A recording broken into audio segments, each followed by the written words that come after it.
Comments करना share करना like is not that important but hi everyone I am शिफा और आज ये वीडियो होने जा रहा है पॉलिटी का एक लेक्चर। ओके सो मैंने जो अपने नोट्स बनाए थे उस वीडियो से बनाए थे जिसमें बेसिकली सीडीएस के लिए पढ़ाया जा रहा था। हाँ सो मैंने नोट्स बना लिए थे कि अगर किसी बड़े एग्जाम्स के लिए या किसी छोटे एग्जाम्स के लिए भी मुझे पढ़ना होगा तो ये नोट्स मेरे को कवर अप करेंगे। हमने नोटिस किया होगा कि छोटे एग्जाम्स में मेनली क्या आती है, मेनली डेट्स आती हैं, इंपॉर्टेंट नेम्स, इंपॉर्टेंट इवेंट्स, ये सब आते हैं। और बड़े बड़े एग्जाम्स में क्या आ जाता है उसमें कि इवेंट के पीछे के कॉजेस क्या थे, हाँ इनके प्रिंसिपल्स क्या है इस चीज के। ओके सो ये चीजें आ जाती हैं मेन लाइक बड़े बड़े एग्जाम्स में, for example CDS, UPSC prelims and all.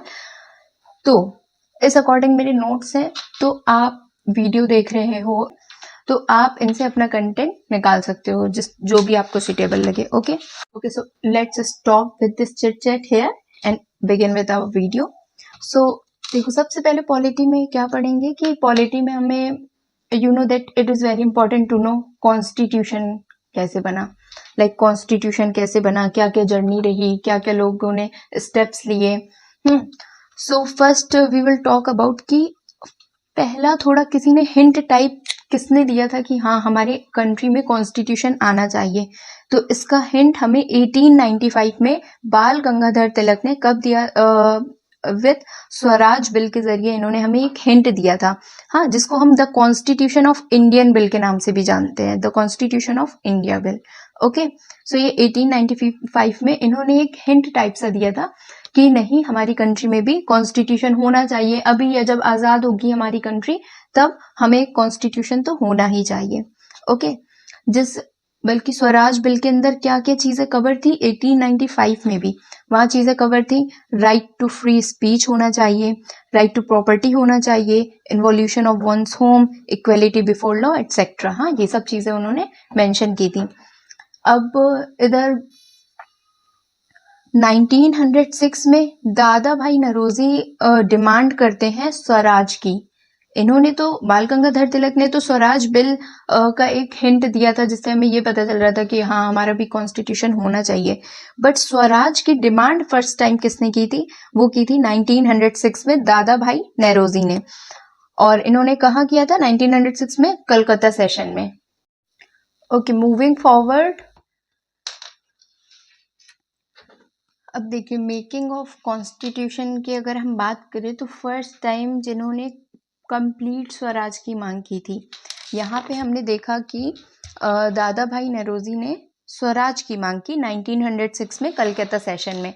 But अगर हम देखें कि मेकिंग ऑफ कॉन्स्टिट्यूशन में फर्स्ट टाइम कंप्लीट स्वराज की मांग की थी 1921 में हजरत मोहानी ने। ओके फिर 1922 में गांधी जी एक स्टेटमेंट देते हैं कि Swaraj will not be a free gift of the British parliament, it will be a declaration of India's full self expression. Okay कि स्वराज एक फ्री गिफ्ट नहीं होगा ब्रिटिशर्स की तरफ से, बल्कि ये इंडियंस की इच्छा होगी कि हाँ हमें स्वराज मिले। इट्स नॉट लाइक कि हाँ ब्रिटिश दे रहे हैं तो एहसान कर रहे हैं या गिफ्ट दे रहे हैं, it is not something like that. Okay और इसी के आगे इन्होंने ये भी कहा, it will be express through on act of parliament is true but will be merely a courteous ratification of the declared wish of the people of India even as it was in the case of the Union of South Africa। अब हम आगे देखते हैं कि सबसे पहली बार constituent assembly, it means संविधान सभा की मांग किसने की। Okay it is important, market important. संविधान सभा की फर्स्ट टाइम किसने मांग की, तो इधर मोतीलाल नेहरू और चित्तरंजन दास जी ने एक अपनी पार्टी बनाई थी 1924 में, that is Swaraj party. Okay Swaraj party इन्होंने बनाई थी और इन्हीं की पार्टी ने फर्स्ट टाइम डिमांड की थी कॉन्स्टिट्यूएंट असेंबली की। ठीक है मोतीलाल नेहरू और चित्तरंजन दास की पार्टी जो कि स्वराज पार्टी थी, इन्होंने फर्स्ट टाइम डिमांड किया कि हमारे इंडिया में भी एक हमें संविधान सभा बनानी है, कॉन्स्टिट्यूएंट असेंबली बनानी है। ओके देन 1934 में मानवेंद्र नाथ रॉय जो कि फाउंडर ऑफ कम्युनिस्ट पार्टी भी है। इंडिया के कम्युनिस्ट पार्टी के फाउंडर हैं मानवेंद्र नाथ Roy, whom we also say MN Roy. इन्होंने 1934 में इन्होंने भी मांग की कॉन्स्टिट्यूएंट असेंबली बनाने की। हाँ, इन्होंने भी आइडिया रखा कि कॉन्स्टिट्यूएंट असेंबली हाँ बनानी चाहिए। देन एक पॉइंट मैं ऐड करना चाहूँगी, ये मांग करने के पहले, इट मीन्स 1934 के पहले ही 3 राउंड टेबल कॉन्फ्रेंसेस हुई थी। इससे क्वेश्चन बन सकता है कि फर्स्ट कॉन्फ्रेंस कब हुई थी, 1930 से 1931 में। ओके, सेकेंड कॉन्फ्रेंस कब हुई थी, 1931 सितंबर से लेकर दिसंबर 1931 तक। ओके, थर्ड कॉन्फ्रेंस हुई थी नवंबर 1932 से लेकर दिसंबर 1932 तक। ओके, एक क्वेश्चन बनता है कि वो कौन थे जिन्होंने तीनों कॉन्फ्रेंस अटेंड की थी। So doctor B R Ambedkar और Tej Bahadur Sapru attended all 3 round table. Okay, इन्होंने तीनों राउंड टेबल कॉन्फ्रेंस अटेंड की थी। ओके, और एक क्वेश्चन और बन सकता है कि गांधी जी ने इनमें से कौन सी कॉन्फ्रेंस अटेंड की थी। सो गांधी जी ने सेकेंड कॉन्फ्रेंस अटेंड की थी। और ये कॉन्फ्रेंस अटेंड करने जिस जहाज से, और वी कैन से जिस शिप से वो गए थे कॉन्फ्रेंस अटेंड करने, उस शिप का नाम है राजपुताना। ओके, और वहाँ वो एक किंग्सली हॉल करके है, वहाँ वो रुके हुए थे, उन्होंने वहाँ स्टे किया था। ओके, चलो सब लोग तो डिमांड कर रहे थे, हाँ, बट यू ऑल्सो नो कि जब एक बड़ी पार्टी या जब एक कोई ऐसा इंसान, कोई ऐसा ग्रुप, कोई ऐसा पर्सन जब डिमांड करता है जिनके हाथ में पावर हो, तो उस बात को माना जाता है जल्दी या नोटिस किया जाता है। ओके, सो ऑफिशियल डिमांड कॉन्स्टिट्यूएंट असेंबली की इंडियन नेशनल कांग्रेस ने कब किया, 1935 में। MN रॉय ने मांग की थी 1934 में, और उसी के एक साल बाद इंडियन नेशनल कांग्रेस ने 1935 में एक ऑफिशियल डिमांड रख दी कॉन्स्टिट्यूएंट असेंबली को लेकर। ओके, डिमांड, अब इसमें जवाहरलाल नेहरू ने कुछ डिमांड्स ऐड की कि जब कॉन्स्टिट्यूएंट असेंबली बनेगी तो हमें कुछ भी बाहर का इंटरफेरेंस नहीं चाहिए। ओके, मतलब ब्रिटिशर्स का इंटरफेरेंस नहीं चाहिए हमारी कॉन्स्टिट्यूएंट असेंबली बनने में। और जो कॉन्स्टिट्यूएंट असेंबली के जो मेंबर्स होंगे और जो उन मेंबर्स का जो इलेक्शन होगा वो किस बेसिस पर होगा, एडल्ट फ्रेंचाइजी के बेसिस पर। बेसिकली इसका मतलब होता है कि जो 18+ पीपल है वो वोट करेंगे और इलेक्ट करेंगे मेंबर्स को। तो ये मांग 1938 में जवाहरलाल नेहरू के द्वारा इनके ब्रिटिशर्स के फ्रंट में रखी गई। ओके, सो इन्हीं सब डिमांड्स वगैरह के रिप्लाई में ब्रिटिशर्स ने एक ऑफर दिया that we known as August offer. ये 8 अगस्त को इन्होंने भेजा था, अगस्त ऑफर, 8 अगस्त 1940। इसका डेट और टाइम याद रखिएगा, पूछ लेता है, डेट और ईयर, सॉरी। सो ब्रिटिशर्स ने ये ऑफर रखा। और एक चीज़ और चल रही थी उस टाइम पे कि 1940 इस टाइम पे वर्ल्ड वॉर सेकेंड चल रहा था। हाँ, सो ब्रिटिशर्स चाहते थे कि जो इंडियंस है वो हमारे साथ वर्ल्ड वॉर सेकेंड लड़ें। हाँ, उनका कहीं ना कहीं ये था मन कि इंडियंस हमारे साथ वर्ल्ड वॉर सेकेंड लड़ें। सो जो डिमांड्स थी इंडियंस की कि हमें कंप्लीट इंडिपेंडेंस चाहिए, ओके, ये सब डिमांड्स थी। और एक चीज़ और कि इस टाइम पे जो इंडिया के वाइस राय थे वो थे लिन लिथिगो, और जो इस टाइम पे ब्रिटेन के PM थे that was Winston Churchill. Okay, अब देखते हैं कि अगस्त ऑफर में आखिरकार क्या था। सो पहली बात तो ये फर्स्ट टाइम ऐसा हुआ था कि ब्रिटिशर्स ने, मतलब हमारी बात सुनी जा रही थी। पहली बार सोचा जा रहा था कि हाँ, कि कॉन्स्टिट्यूशन बनना चाहिए, कॉन्स्टिट्यूएंट असेंबली वगैरह बनना चाहिए। ठीक है, पहली बार तो सुना जा रहा था हमारी बात को। पर मतलब व्हाट डू यू थिंक कि ब्रिटिशर्स ने इतना इजीली क्या हमारी मांग पूरी कर दी होगी? और वो भी तब जब जब वर्ल्ड वॉर सेकेंड चल रहा है, उन्हें नीड है कि हाँ इंडियंस भी हमारे साथ फाइट करें। सो नो, ब्रिटिशर्स ने क्या किया बेसिकली इस अगस्त ऑफर में क्या था, ब्रिटिशर्स ने प्रपोज किया, ब्रिटिश गवर्नमेंट ने डोमिनियन स्टेटस क्या होता है मैं आगे बताती हूँ। हाँ, viceroy council would be extend. एक मांग तो इन्होंने कर ली कि हाँ जो वाइसराय काउंसिल्स होती हैं तो उसमें इंडियंस को हम पार्टिसिपेट करने का मौका देंगे, ज़्यादा इंडियंस रहेंगे। हाँ, बट जो dominion status in the sense क्या है कि हाँ हम आपको कंट्री तो आपकी दे देंगे, बट जो आपका डिफेंस होगा, आपका जो फाइनेंस होगा, होम अफेयर्स होगा, रिपब्लिक, इनफैक्ट जो हमारा IAS, IPS, ये सब जो सर्विसेज होंगी, इन सब के ऊपर किनका कंट्रोल रहेगा? ब्रिटिशर्स का कंट्रोल रहेगा। क्यों? बिकॉज उनका कभी मन था ही नहीं इंडियंस को देने का। ओके, और वो डायरेक्टली मना कर देते हैं कंप्लीट इंडिपेंडेंस के लिए, तो पूरा रिफ्यूज़ ही कर देते हैं कि नहीं हम कंप्लीट इंडिपेंडेंस नहीं देंगे। और तो जो इंडियन नेशनल कांग्रेस होती है तो वो अगस्त ऑफर को रिजेक्ट कर देती है। एक प्लेस है वर्धा, वहाँ पे ये अगस्त ऑफर जो ब्रिटिशर्स के द्वारा दिया गया था इंडियंस को, तो वो इंडियन नेशनल कांग्रेस रिजेक्ट कर देती है बिकॉज इन्होंने डोमिनियन स्टेटस की बात कर दी थी। और इसी डोमिनियन स्टेटस के ऊपर नेहरू जी क्या स्टेटमेंट देते हैं कि dominion status concept is dead as a door nail. Means dominion status concept उसी तरह है जैसे एक दरवाजे में लगी एक कील की तरह, जो कि किसी काम की नहीं है। It is dead as door nail. Okay, and Gandhi ji इसी चीज पर क्या स्टेटमेंट देते हैं? The declaration has widened the gulf between the nationalist and the British rulers.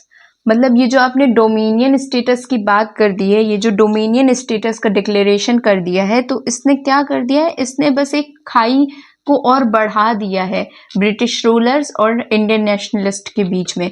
जो खाई थी ऑलरेडी पहले से, इसने डोमिनियन स्टेटस ने इस खाई को और बढ़ा दिया है। ओके, देन आता है 1942, जहां पे ब्रिटिश एक और सेकंड मिशन भेजते हैं, दैट इज क्रिप्स मिशन। 1942 22 मार्च को ये भेजते हैं। ओके, इस मिशन को हेड किया जा रहा था बाय स्टैफोर्ड क्रिप्स। इन्होंने हमारी एक मांग तो एक्सेप्ट कर ली कि चलो ठीक है, हम कॉन्स्टिट्यूएंट असेंबली जो है, आपने जो मांग की थी कि एडल्ट फ्रेंचाइजी के बेसिस पर होगा, तो वो होगा। ओके, इलेक्टेड कॉन्स्टिट्यूएंट असेंबली होगी। बट अगेन इन्होंने फिर से डोमिनियन स्टेटस की बात कर दी। और कहा कि इक्वल पार्टनरशिप आपको ब्रिटिश कॉमनवेल्थ में मिलेगा, कॉमनवेल्थ ऑफ नेशंस। मतलब ऐसी कुछ कंट्रीज होती हैं जो जिन पर ब्रिटिश ने रूल किया है, तो कह रहे हैं आपको उसमें इक्वल पार्टनरशिप हम दे देंगे, बट डोमिनियन स्टेटस रहेगा, कंप्लीट इंडिपेंडेंस तो हम आपको नहीं देने वाले। और वो डिफेंस सेक्टर के ऊपर रूल करना चाहते थे बिकॉज वर्ल्ड वॉर चल रहा था। दे नीड इंडियंस के बिना उनका कुछ हो तो पाना नहीं था, जीत तो पाना नहीं था। हाँ, so they need our defence sector. तो उन्होंने ये भी बात की, और उन्होंने एक और बात की, that is right to सिकीड।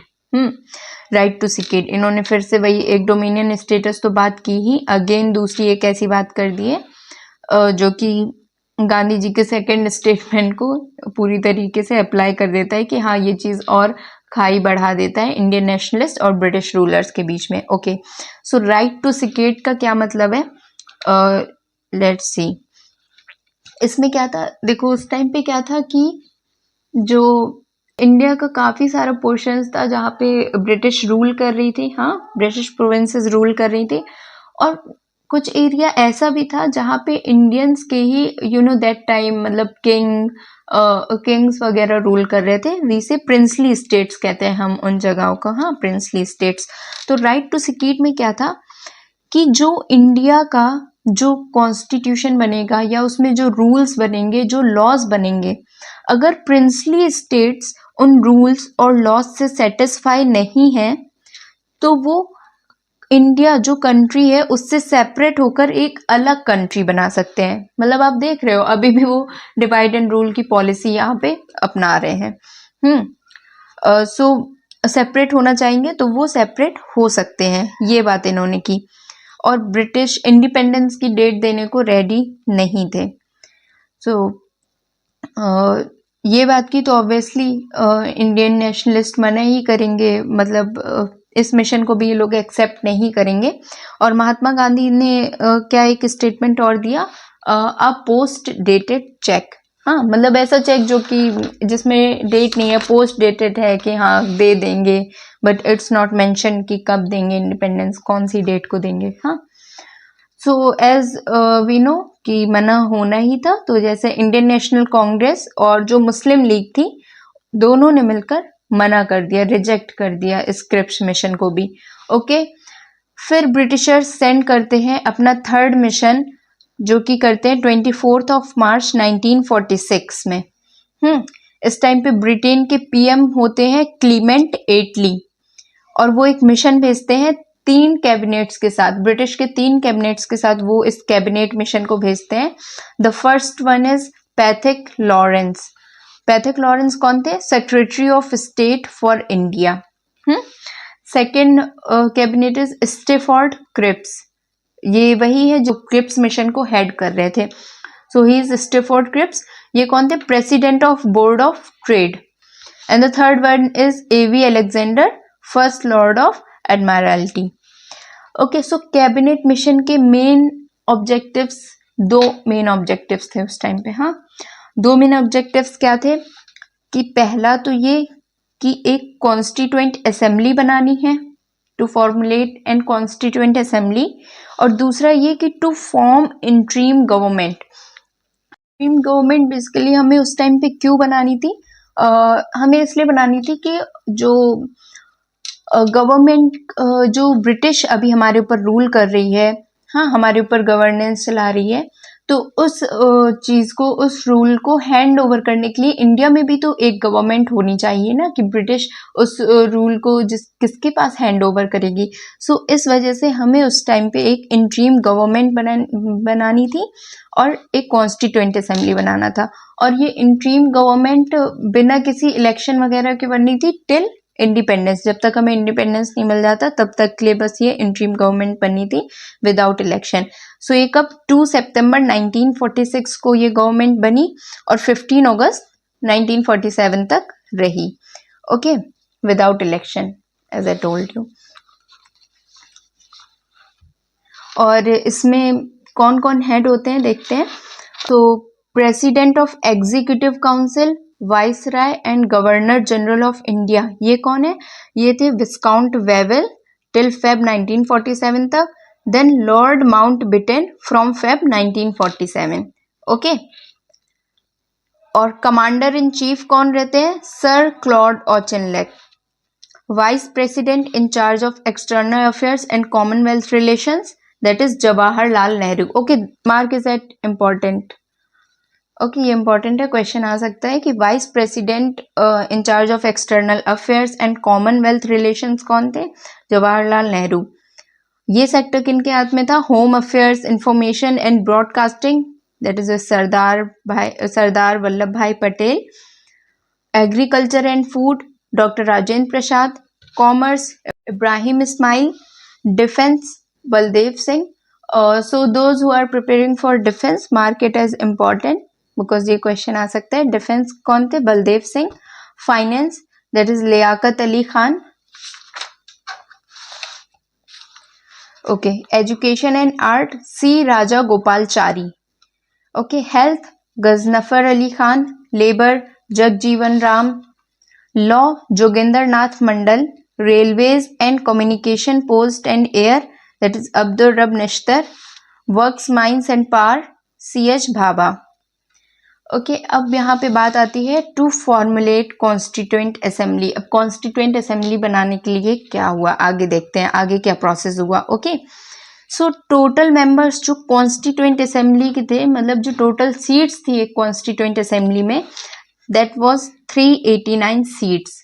Okay, 296 seats किसकी थी? ब्रिटिश प्रोविंसेस की, जहां जहां ब्रिटिश रूल कर रहे थे उन जगहों की टोटल सीट्स 296 थी, जिनको इनडायरेक्ट इलेक्शन से इलेक्ट किया गया था। इन और जो प्रिंसली स्टेट्स की सीट्स थी दैट वाज 93। इनको बस नॉमिनेशंस, जैसे एक प्लेस है वहां पे प्रिंसली स्टेट है, तो बस मिलकर सब लोगों ने मतलब ऐसा बोल दिया कि हाँ वी नॉमिनेट हिम और हर। सो इस तरह करके 93 सीट्स हो गई थी। हाँ, उसमें कोई इलेक्शन नहीं हुआ था, नॉमिनेशंस के थ्रू हुआ था। देन 296 किस बेसिस पर हमने इलेक्ट किया था, ये 296 सीट्स जो कि ब्रिटिश प्रोविंसेस की थी, तो हमने इसको पॉपुलेशन के बेसिस पे इलेक्ट किया था। फर्दर हमने इनको मुस्लिम, सिख्स और जनरल्स में डिवाइड भी कर दिया, बट द थिंग इज कि एक पर्सन के ऊपर 10 lakh, it means 10 lakh persons, 10 lakh votes is equals to 1 seat और 1 पर्सन। ओके, इलेक्शंस कब हुए? इलेक्शन हेल्ड हुए जुलाई अगस्त में 1946 में। देन 296 किस किस में डिवाइड हुए? इंडियन नेशनल कांग्रेस को 208 सीट्स मिली, मुस्लिम लीग्स को 73 सीट्स मिली, इंडिपेंडेंट्स को बाकी 15 सीट्स मिली।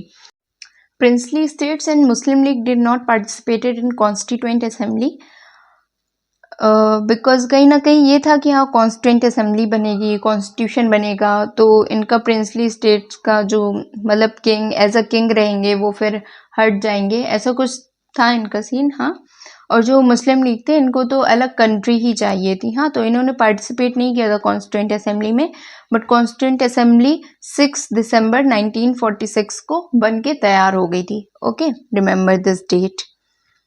ओके, तो अब ऑब्जेक्टिव्स क्या थे कॉन्स्टिट्यूएंट असेंबली के?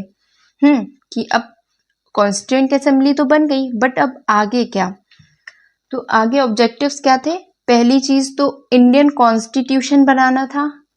ओके, दूसरी चीज कि जब तक पार्लियामेंट फॉर्म नहीं हो जाती तब तक एज अ पार्लियामेंट एक्ट करना था। ओके, सो ये दो मेन ऑब्जेक्टिव्स थे कॉन्स्टिट्यूएंट असेंबली के। तो पहली मीटिंग कॉन्स्टिट्यूएंट असेंबली की होती है न्यू दिल्ली में 9 दिसंबर 1946 को। टोटल 211 मेंबर्स इस मीटिंग को अटेंड करते हैं। जो फर्स्ट प्रेसिडेंट होते हैं वो इलेक्ट करके नहीं चूज किए गए थे, और जो सबसे ज्यादा एक्सपीरियंस्ड होंगे और एज में भी सबसे ज्यादा होंगे, तो अकॉर्डिंग टू दैट हमने डॉक्टर सच्चिदानंद सिन्हा जी को फर्स्ट प्रेसिडेंट इलेक्ट किया था। ओल्ड एज के बेसिस पर या उनके एक्सपीरियंस के बेसिस पर इलेक्ट करना, सो ये फ्रांस में ये चीज़ होता है, तो हमने उसी चीज़ को अपनाया और डॉक्टर सच्चिदानंद सिन्हा जी को एज अ प्रेसिडेंट इलेक्ट कर लिया। Provisional, as a provisional president means temporary president. Second meeting 11 दिसंबर 1946 को होती है। इस मीटिंग में हमने परमानेंट प्रेसिडेंट इलेक्ट कर लिए थे जो कि डॉक्टर राजेंद्र प्रसाद थे, और वाइस प्रेसिडेंट्स इसमें कौन कौन थे? H C. Mukherjee and V T. Krishnamachari, इनको इलेक्ट किया गया था। थर्ड मीटिंग होती है 13 दिसंबर 1946 में। नेहरू जी ने इस थर्ड मीटिंग में एक ऑब्जेक्टिव रेजोल्यूशन प्रपोज किया था। हाँ, ऑब्जेक्टिव रेजोल्यूशन बेसिकली क्या था? एक ओवरव्यू था कि हाँ कॉन्स्टिट्यूशन में क्या क्या होना चाहिए या कैसा होगा या क्या चीज़ें इम्पोर्टेंटली मेंशन रहेंगी कॉन्स्टिट्यूशन में, तो इन्होंने ऑब्जेक्टिव रेजोल्यूशन मेंशन किया था, प्रपोज किया था। इसको हम विजन ऑफ इंडियन कॉन्स्टिट्यूशन भी बोल सकते हैं, जो कि 22 जनवरी 1947 को पास कर दिया गया था। याद रखना, जो प्रियम्बल को मॉडर्न फॉर्म बोल सकते हैं ऑब्जेक्टिव रेजोल्यूशन का। जो ऑब्जेक्टिव रेजोल्यूशन नेहरू जी ने प्रपोज किया था कॉन्स्टिट्यूएंट असेंबली की थर्ड मीटिंग में, दैट वाज ऑन 13 दिसंबर 1946 में, उस ऑब्जेक्टिव रेजोल्यूशन को हम मॉडर्न फॉर्म बोल सकते हैं। नो सॉरी, हम प्रियम्बल को मॉडर्न फॉर्म बोल सकते हैं उस ऑब्जेक्टिव रेजोल्यूशन का। Okay, remember that. देन क्या माउंटबेटन प्लान के जरिए 1947 में पार्टीशन हुआ था।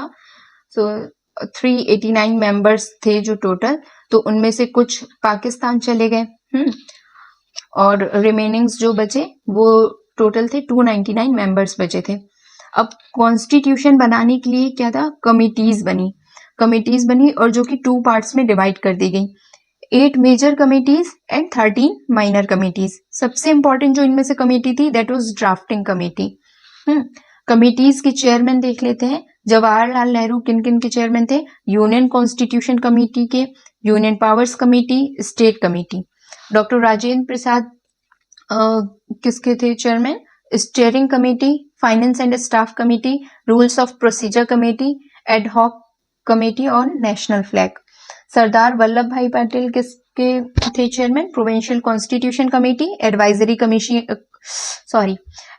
Committee on fundamental rights, committee on minorities and tribal and excluded areas. Okay, आगे देखते हैं, ये पूछ लेता है एग्जाम्स में, मेनली बड़े बड़े एग्जाम्स में ये पूछ लेता है। ओके, जीवी मावलंकर थे committee on the function of the constituent assembly. Then Alladi Krishna Swami Ayyar, special committee to examine the draft constitution. Okay, और ड्राफ्टिंग कमेटी के कौन थे chairman? That was doctor B.R. Ambedkar. Okay, excluded and partially excluded area sub committee, इनके chairman थे A.V. Thakkar. Fundamental rights sub committee, इनके chairman थे J.P. Kripalani. House committee B. Pattabhi Sitaramayya. Minorities sub committee H.C. Mukherjee. Okay, let's go through drafting committee. So drafting committee के जो chairman थे he was doctor B.R. Ambedkar, जिन्हें हम father of Indian constitution भी कहते हैं। और कॉन्स्टिट्यूएंट असेंबली ने 13 कमेटीज एस्टेब्लिश की कॉन्स्टिट्यूशन को ड्राफ्ट करने के लिए। हाँ, कॉन्स्टिट्यूशन की इन्हीं 13 कमेटीज की रिपोर्ट्स पे कॉन्स्टिट्यूशन ड्राफ्ट किया जाएगा। ओके, 7 मेंबर्स थे ड्राफ्टिंग कमेटी में, जो कि 29 अगस्त 1947 को फॉर्म हुई थी। पहले चेयरमैन जो कि doctor B.R. Ambedkar, then N. Gopalaswami Ayyangar, then Alladi Krishna Swami Ayyar, doctor K.M. Munshi, Syed Mohammad Saadulla, then N. Madhav Rao. इन्होंने रिप्लेस किया था B.L. मित्तल को, बिकॉज इनकी इल हेल्थ के कारण इनको रिप्लेस किया था। Okay, then T.T. कृष्णामाचार्य, इन्होंने भी रिप्लेस किया था D.P. खेतन को, बिकॉज इनकी डेथ हो गई थी 1948 में। ओके, फर्स्ट ड्राफ्ट कॉन्स्टिट्यूशन का फर्स्ट ड्राफ्ट बन के तैयार होता है February 1948 में। ओके, सेकेंड ड्राफ्ट बन के तैयार होता है October 1948। ड्राफ्ट मतलब ऐसा पूरा कॉन्स्टिट्यूशन नहीं बन के तैयार होता है, ड्राफ्ट मतलब एक ओवरव्यू कि हाँ ऐसा ऐसा ये चीज रहेगी, ये ड्राफ्ट है इसका। तो फर्स्ट पहला बन के तैयार होता है 1948 में, दूसरा बन के तैयार होता है अक्टूबर 1948 में, और फाइनल ड्राफ्ट बन के तैयार होता है 4 नवंबर 1948 में। और उस टाइम पे जब ये ड्राफ्ट बन के तैयार हुआ था तो इसको पूरे न्यूज़पेपर में निकाला गया था एंड लोगों से पूछा गया था उस टाइम पे कि इसमें क्या क्या अमेंडमेंट्स, मतलब क्या क्या बदलाव, क्या क्या चीजें होनी चाहिए या नहीं होनी चाहिए, ये सब लोगों से उनका पर्सपेक्टिव जानने की कोशिश की गई थी। सो अमेंडमेंट्स के जो प्रपोजल आए थे कि लोगों ने कि 7,653 टोटल आए थे कि हाँ इतने अमेंडमेंट्स होने चाहिए। ओके, जिनमें से 2,473 डिस्कस किए गए थे। देन इंडिया के जो कॉन्स्टिट्यूशन है उसको हमने 26 नवंबर 1949 को अडॉप्ट कर लिया गया था। ओके, कॉन्स्टिट्यूएंट असेंबली के द्वारा 26 नवंबर 1949 को अडॉप्ट कर लिया गया था। बट ये इसको फोर्स में कब लाया गया? 26 जनवरी 1950 में कॉन्स्टिट्यूशन को अडॉप्ट किया गया 26 नवंबर 1949 को, बट जो फोर्स में आया पूरे इंडिया पे अप्लाई जब हुआ that was on 26 January 1950। Okay, 284 members present थे आउट ऑफ 299 जिन्होंने साइन किया कॉन्स्टिट्यूशन में ऑन 24 जनवरी 1950 में। अब इस कॉन्स्टिट्यूशन में क्या था? एक प्रियम्बल था, 395 आर्टिकल्स थे, 22 पार्ट्स, 8 शेड्यूल। और एक चीज और कि ये फोर्स में तो 26 जनवरी 1950 में आया था, but but the thing is कि 15 आर्टिकल्स ऐसे थे जो उसी टाइम पे, इट मीन्स 26 नवंबर 1949 में ही पूरे इंडिया में अप्लाई हो गए थे। ओके, जैसे कि citizenship article, election, provisional parliament etcetera, ऐसे और भी थे, जिसमें से कुछ ये हैं 5, 6, 7, 8, 9, 60, 324, 366, 367, 379, 380 etcetera.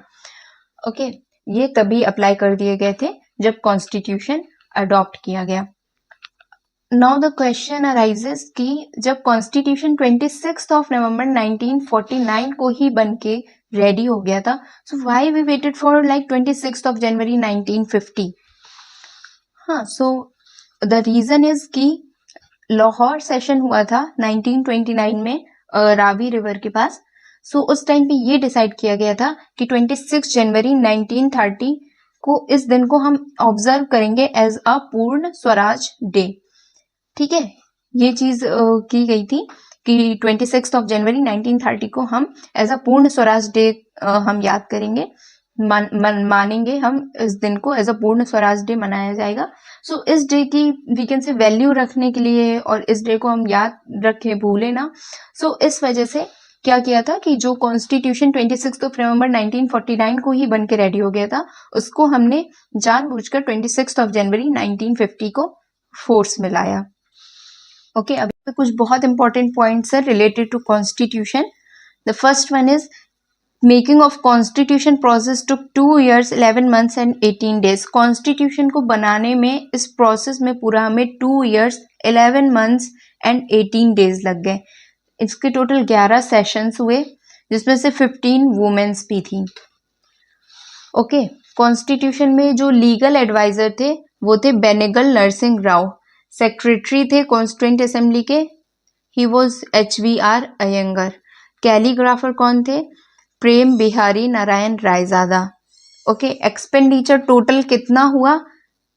It was 64 lakhs। Okay, national flag कब अडॉप्ट हुआ?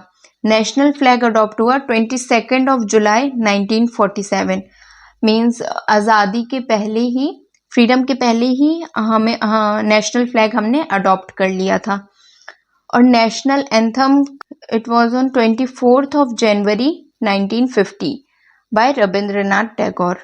कॉमनवेल्थ की मेंबरशिप हमने ले ली 17 मई 1945 में। और एलिफेंट हमारा एज अ सिंबल है। ओके, और जो चीफ ड्राफ्ट्समैन थे ही वाज एलन मुखर्जी।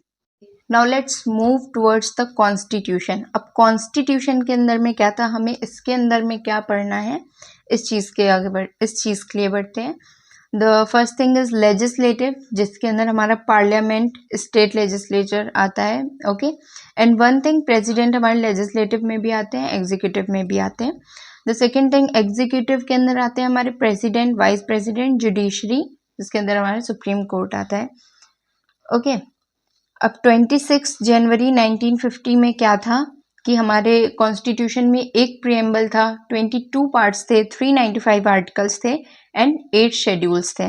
ओके, बट करेंटली क्या है, एक प्रीएम्बल है, 25 पार्ट्स हैं एंड 12 शेड्यूल्स हैं। ओके, इसके आगे का जो पॉइंट है, अब यहाँ से हम कॉन्स्टिट्यूशन के पार्ट्स, शेड्यूल्स और इसके आगे देन हम कि कहाँ से कॉन्स्टिट्यूशन का क्या फ्यूचर बोरो किया गया है। ओके, सो ये सब हम नेक्स्ट क्लास में करेंगे। अभी के लिए इतना रहने देते हैं, वरना क्लास बहुत ज़्यादा लंबी हो जाएगी। और आई होप जो समझ में आया होगा। आई नो वीडियो की क्वालिटी वगैरह थोड़ा डाउन हो सकती है, बट जो कंटेंट है वो ऑब्वियसली यूजफुल है। लिटरली फैन ऑफ करके बैठी थी बिकॉज फिर वो बैकग्राउंड नॉइज आता बहुत ज़्यादा, फिर कोई मतलब नहीं रहता। हाँ, जब वीडियो का साउंड ही क्लियर नहीं है। सो अभी ठीक है, आपको समझ आया तो आप प्लीज़ लाइक करना, कमेंट्स करना, शेयर करना। Like is not that important, but comment करना अगर आपने देखा है वीडियो कि कैसा लगा, क्या चीज़ है, क्या चीज़ और इम्प्रूव करना है।